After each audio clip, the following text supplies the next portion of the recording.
কাউসার হে নবী, মহান আল্লাহ তাআলা বলেন, ইন্না আতাইনাকাল কাউসার, হে নবী আমি আপনাকে কাউসার দান করেছি। কাউসার কি? কাউসার কাউসার হলো বিশাল একটা নহর।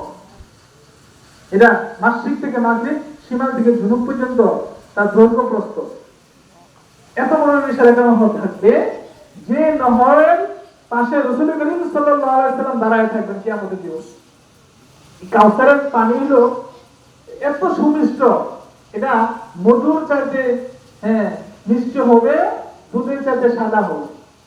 এই হাউজে কাউসারের পানি যে পান করবে, কাল কিয়ামতের কঠিন ভয়াবহ দিবসে তার পিপাসা লাগবে না। যেদিন সূর্য মাথার উপর আসবে, এইরকম ভয়াবহ অবস্থায় তার পিপাসা লাগবে না। এই হাউজে কাউসারের পানি কারা পান করতে হবে জানেন? কারা? উম্মতে মুহাম্মাদি। আমরা সবাই উম্মতে মুহাম্মাদি না? আমরাই সেই হাউজে কাউসারের পানি পান করতে চাই, ঠিক না? এখানে একটা ভয়াবহ কথা আছে। রাসূল করিম সাল্লাল্লাহু আলাইহি ওয়াসাল্লাম হাউজে কাউসারের পাশে দাঁড়ায় থাকবেন। কিছু সংখ্যক লোকেরা আসবে হাউজে কাউসার থেকে পানি পান করার জন্য, এবং সাহাবায়ে কেরাম একদম লোককে গলা ধাক্কা দিয়ে হাউজে কাউসার থেকে সরায় দিবে।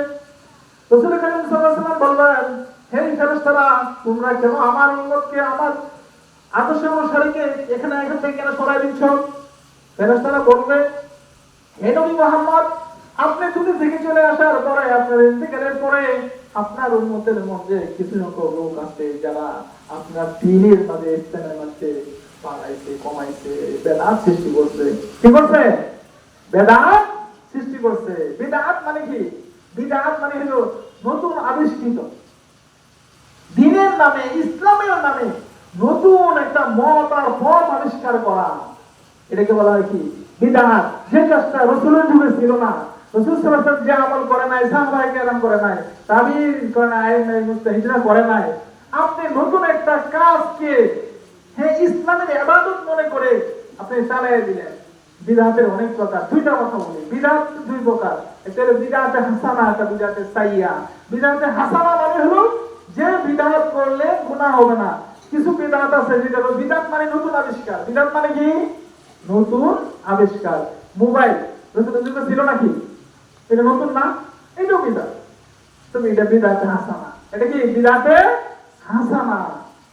এই যে মাদ্রাসা, এবং এই যে কলকারখানা, প্লেন, কম্পিউটার, অনেক কিছু আজকাল আবিষ্কার, এগুলি তো রাসূলের যুগে ছিল না। কম্পিউটার ছিল নাকি? কম্পিউটার ব্যবহার করা যায় না? যায়। কম্পিউটার ব্যবহার করা যায়। আপনি যদি না যায় কাম না করেন, জায়েজ কাম যদি করেন তাহলে সেটা জায়েজ। এই মোবাইল ব্যবহার করা জায়েজ ততক্ষণ পর্যন্ত জায়েজ যতক্ষণ পর্যন্ত আপনি এই মোবাইল দ্বারা অবৈধ কাজ না করবেন। যদি অবৈধ কাজ করেন, শরীয়তে নিষিদ্ধ কোনো কাজ করেন, তাহলে তখন মোবাইল ব্যবহার করা জায়েজ। আর এটা যদি আপনি প্রয়োজনে, এখন তথ্য প্রযুক্তির যুগ, এখান থেকে দূরে থাকার সুযোগ করাটা জায়েজ। এটা হচ্ছে বিদআতে হাসানা। এটা কি? বিদআতে হাসানা। আরেকটা হলো বিদআতে সাইয়্যা। বিদআতে সাইয়্যা খুব খারাপ বিদআত, যেটা করাই যাবে না, করলে আপনার আমার সকল আমল বরবাদ হয়ে যাবে। যেমন মাজার পূজা করা। মাজারে গরু, ছাগল, ভেড়া, মিষ্টি কুমড়া এগুলি মানত করে না? মাজারের নামে মানত করাটাও বেদাত। কবর, রাসূল সাল্লাল্লাহু আলাইহি ওয়াসাল্লামের কবর ছাড়া আর যত খ্রিস্টানের কবর জিয়ারত দেয় না, মাজার জিয়ারত, এই উদ্দেশ্যে সফর করাটাও বেদাত। গরু নিয়ে যাওয়া, ছাগল নিয়ে যাওয়া, এগুলি বিদআত। এরকম শরীয়তে অনেক বিদআত আমার। আর একটা গুরুত্বপূর্ণ বিদআত যেটা এই মাসে আমরা করি, মিলাদুন নবী সাল্লাল্লাহু আলাইহি ওয়াসাল্লামের নামে মিষ্টি বিতরণ করা, মিছিল করা। এই দিনে কিছু কথা বলছি, রাসূল সাল্লাল্লাহু আলাইহি ওয়াসাল্লাম মিলাদুন নবী পালন করতেন কিসের মাধ্যমে? রোজা রাখার মাধ্যমে। কিসের মাধ্যমে? রোজা রাখার মাধ্যমে। রোজা না রেখে মিষ্টি খায় দিনের বেলা, আনন্দ করে, উৎসব করে। এই দিন মিষ্টি খাওয়ার জন্য এই দিন না, এই দিন রোজা রাখতে বলা হয়েছে। রাসূল সাল্লাল্লাহু আলাইহি ওয়াসাল্লামের জন্মে সবচেয়ে বেশি আনন্দিত হয়েছে রাসূল সাল্লাল্লাহু আলাইহি ওয়াসাল্লামের চাচা আবু লাহাব। রাসূল সাল্লাল্লাহু আলাইহি ওয়াসাল্লামের চাচা আবু লাহাব ওনার জন্মে আনন্দিত হয়ে 100 উট মানুষকে খাওয়াই দিয়েছে। সুবহানাল্লাহ। সে আবু লাহাব রাসূল করিম সাল্লাল্লাহু আলাইহি ওয়াসাল্লামের জীবন আদর্শ গ্রহণ করে নাই। রাসূল সাল্লাল্লাহু আলাইহি ওয়াসাল্লামের বিরুদ্ধাচরণ করছে ইসলাম আর মুসলমানদেরকে, রাসূল সাল্লাল্লাহু আলাইহি ওয়াসাল্লামের সাহাবাদেরকে, ইসলামকে এই পৃথিবীর মানচিত্র থেকে মুছে ফেলার জন্য ষড়যন্ত্র লিখতেছিল এই আবু লাহাব। তাই রাসূল সাল্লাল্লাহু আলাইহি ওয়াসাল্লামের জন্মে সবচেয়ে বেশি খুশি হয়েছে আবু লাহাব, আবার ইসলামের সবচেয়ে বিরোধিতা করছে কি এই আবু লাহাব। সম্মানিত হাজিরিন, আমাদেরকে ইসলাম বুঝতে হবে।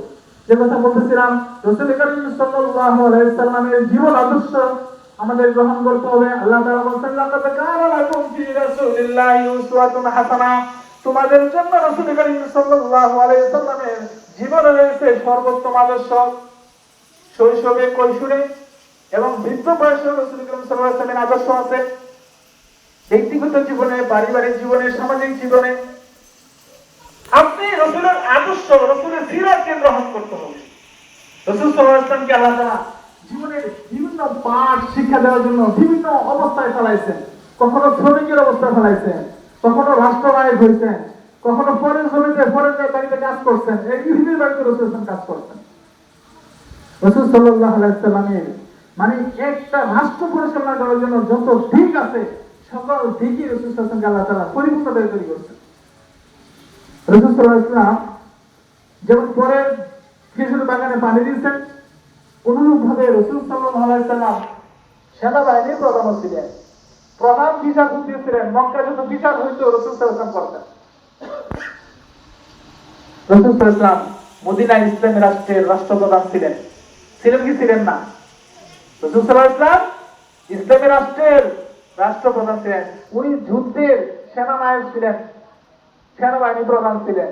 রাসূল সাল্লাল্লাহু আলাইহি ওয়াসাল্লামের নেতৃত্বে যে যুদ্ধ পরিচালিত হয়েছে, ইসলামের যুদ্ধ পরিচালিত দুইটা বলা হয়, একটা বলা হয় গাজওয়া আর একটা বলা হয় সারিয়া। গাজওয়া মানে রাসূল সাল্লাল্লাহু আলাইহি ওয়াসাল্লাম যে যুদ্ধে স্বয়ং অংশগ্রহণ করেছেন এই যুদ্ধটাকে বলা হয় গাজওয়া। আর যে যুদ্ধে রাসূল সাল্লাল্লাহু আলাইহি ওয়াসাল্লাম সরাসরি অংশগ্রহণ করেন নাই, সাহাবায়ে কেরামদের পাঠাইছেন, এটাকে বলা হয় কি সারিয়া। তাহলে রাসূল সাল্লাল্লাহু আলাইহি ওয়াসাল্লাম যুদ্ধ পরিচালনা পর্যন্ত করছেন, এবং সেনা প্রধান ছিলেন, আবার মদিনার রাষ্ট্রের রাষ্ট্রপ্রধানও ছিলেন। ইসলাম, হ্যাঁ, এই জন্য তো বলি রাসূল করিম সাল্লাল্লাহু আলাইহি ওয়াসাল্লামের কাছ থেকে ইসলাম শিখছে সাহাবায়ে কেরাম, সাহাবায়ে কেরামের কাছ থেকে ইসলাম শিখছে তাবিঈ, তাবিঈ আইমে মুস্তাহিদ, এভাবে তারা ইসলাম শিখছেন। ইসলামকে আমরা শিখতে হবে সাহাবায়ে কেরামের নমুনায়, আদর্শে। সাহাবায়ে কেরামের কাছ থেকে ইসলাম শিখছে তাবিঈরা, ওনার সাহাবায়ে কেরাম যে আমল করতেন সে আমল দেখে দেখে তাবিঈরা শিখছে।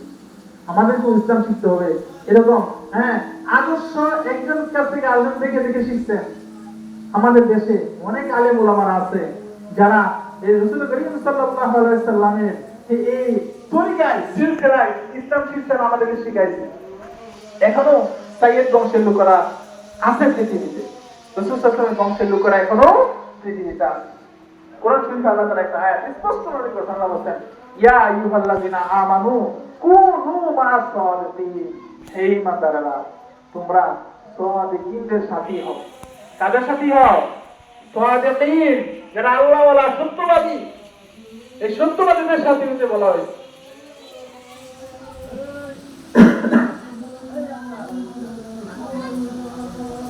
আবার যাও